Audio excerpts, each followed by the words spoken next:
thumbs up for that. But I've been thinking about a lot of things because I like to have things make sense. If they don't make sense, then I'm not going to be able to write about it. And so it has to follow into some fashion that I can follow myself. Now, a lot of things I can't actually follow.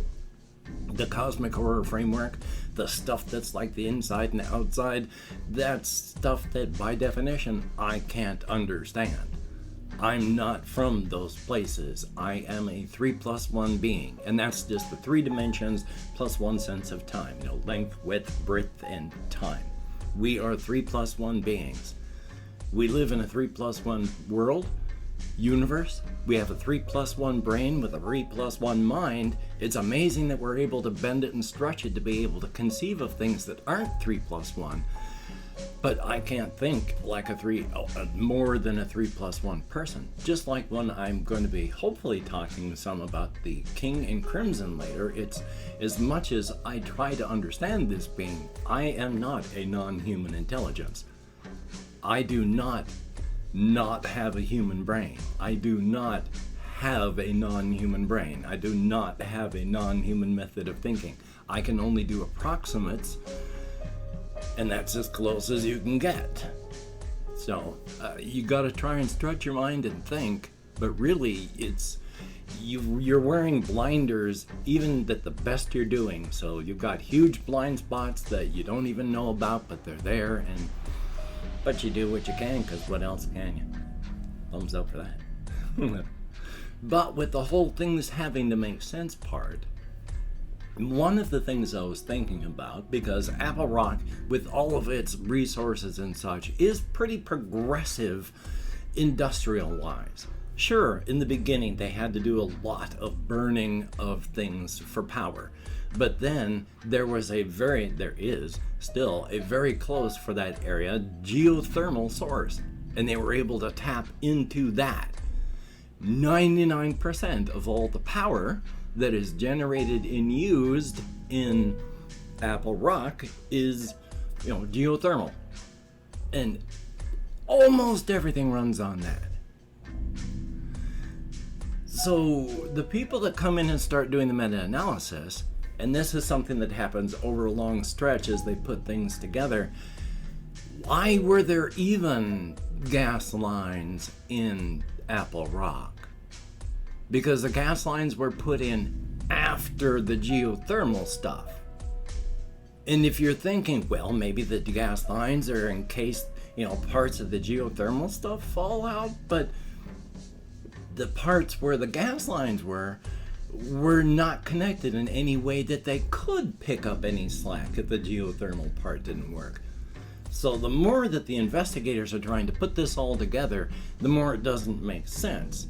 And when you live in an area, things are normalized. You think, well, yeah, there's gas lines, and they still use them because they were put in some time back. So that's just normalized. You don't think about it. But they're having to think about it. And as part of it turns out, the gas lines were put in about 100 years back. So no one who's alive now was alive then. But there was there's books. There's a lot of media about this family, the Banneker family. Very eccentric. They had power and money, riches, even more so than around them. And they had a mansion, the larger splits, families everywhere, controlled businesses. And the eldest, the patriarch and the matriarch, started getting really kind of weird, and things started getting weird with them, and their families had to start coming home to take care of more of the family stuff. And the more that they did that, the more everyone started acting weird and pulling back in, until the whole Banneker family had just sort of become that eccentric rich family up on the hill that doesn't come out much anymore. But before they became that insular and bizarre, they had paranoid thoughts and put in a whole bunch of gas lines. And when they investigate, of course, you find out that all these gas lines are connecting all the Banneker properties. And all the Banneker properties were put in places such that 100 and some odd years later, they were perfect places to be bombs and take out all of these things that would have helped the people of Apple Rock when the Apple Rock kaiju rampaged and just ate half the city. So was this stuff being set up even 100 years before? The investigators, they do an exhumation on the bodies of some of the older people to find out, what can you find out?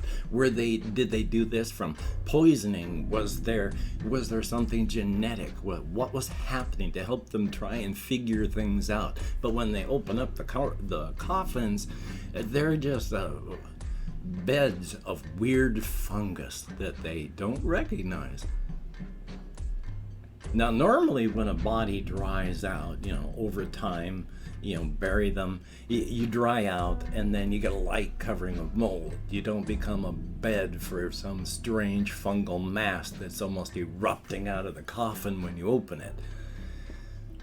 So they decontaminate that area, and they are very, very careful. They start to think about this whole mansion now. When the Banneker family died out, they died out. But before they did that, they created a foundation that still exists.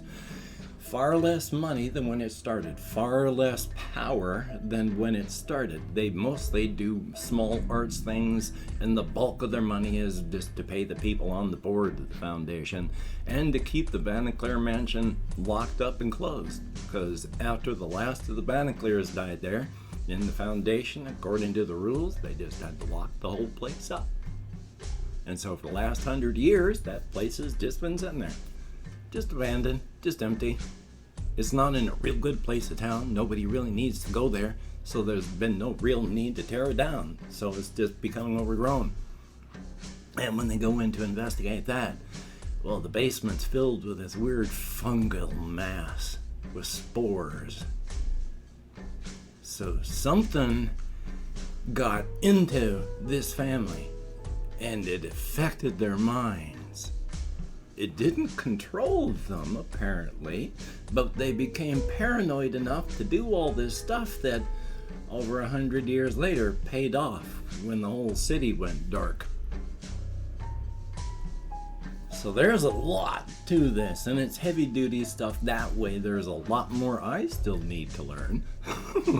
And so I'm still investigating that. And I don't understand a whole bunch of non-human stuff because I'm not non-human, but the King in Crimson, I've been doing a lot of thinking about them since they are non-human.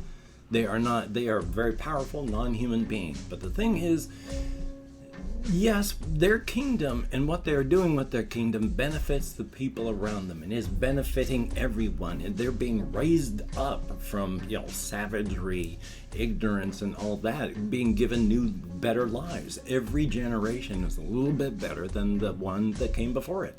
And it's the King in Crimson that's in charge of that. But the thing is, of course, the King in Crimson isn't doing it for the people. That's incidental.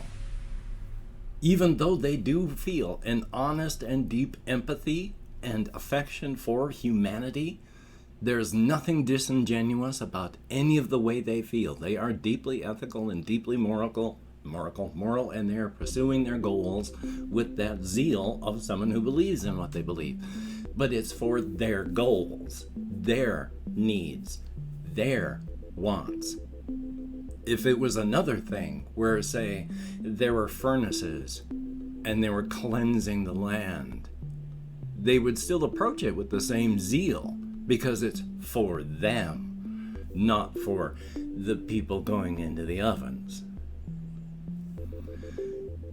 But again, there is nothing disingenuous about what they feel and how they act. It is just that in this particular place, in this particular time, in this variant of a universe with that variant of an individual performing that variant of an action, their actions, what pleases them, is what makes others happy as well. They are paid in gratitude. They are paid in watching the lives of everyone go up. They feel a deep empathy and affection toward all humanity, their citizens in particular, and there's nothing disingenuous about it. but it's all for their purposes. The fact that it does help everyone else is just incidental. Perfect and wonderful, but still. They're a very nice individual, deeply ethical, deeply moral, and again,